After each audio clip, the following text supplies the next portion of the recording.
So, me talking about Onceler, this is after I have uploaded my little compilation pretty much of the Onceler, and him going from his fedora-loving self to the man in the green suit.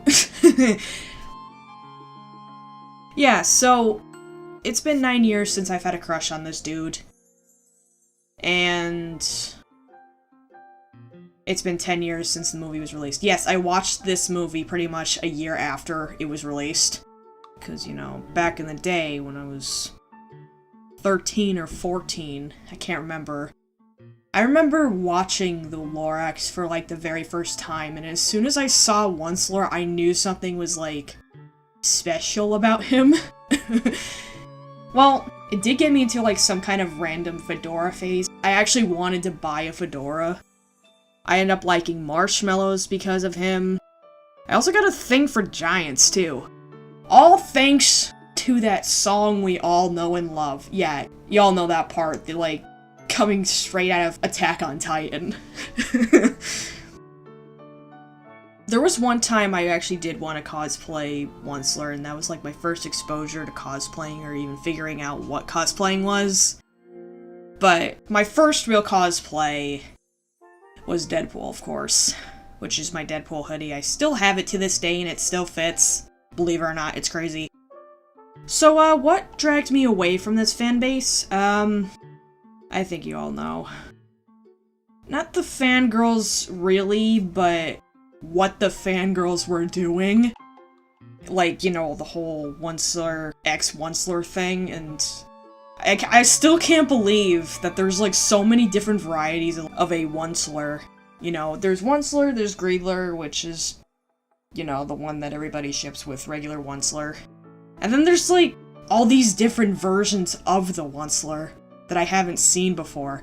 I kind of knew only a couple of them, but I can't remember them at the top of my head. So, yeah. And the whole thing with Oncie's voice actor talking about that ship.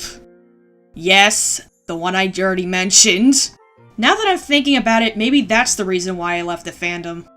Yes, I was aware that Oncie was a Tumblr sexy man. He still is, and I'm kind of surprised not many people actually made posts about the movie's 10-year anniversary. Well, I kind of made a post about it, not on Tumblr, but the YouTube video that I had before this is pretty much a compilation of Onceler, like I mentioned at the beginning of this. But, yeah. Am I gonna have to make something for the movie's 20th anniversary when I'm, like, 30-something years old? Maybe, I don't know, but this was, like, pretty much, like, the first time I ever made something, you know, to celebrate a movie or a show's, like, 10-year anniversary. I know for a fact in, like, the next couple years, Tokyo Mew Mew is gonna be celebrating 15 years. I think the show came out in, like, 2008 or something. Correction to what I just said about Tokyo Mew Mew, they're gonna be celebrating their 20-year anniversary this year, because the show itself came out in 2002 on April 6th. So, yeah, I better start making a video on that and then talking about Kishu afterwards. It's been a while since I've been in that fanbase, because literally right after I had my Onceler phase, as soon as I saw Kishu in Tokyo Mew Mew, I fell in love with Kishu. Like, Kishu was like my new obsession.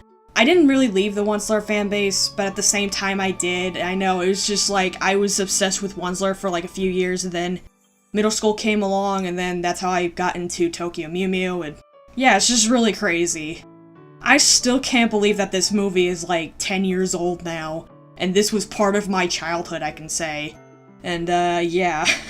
I'll forever love this pancake-making, guitar-playing, Tumblr sexy man for, like, the rest of my life. I don't know. Yeah, it's crazy.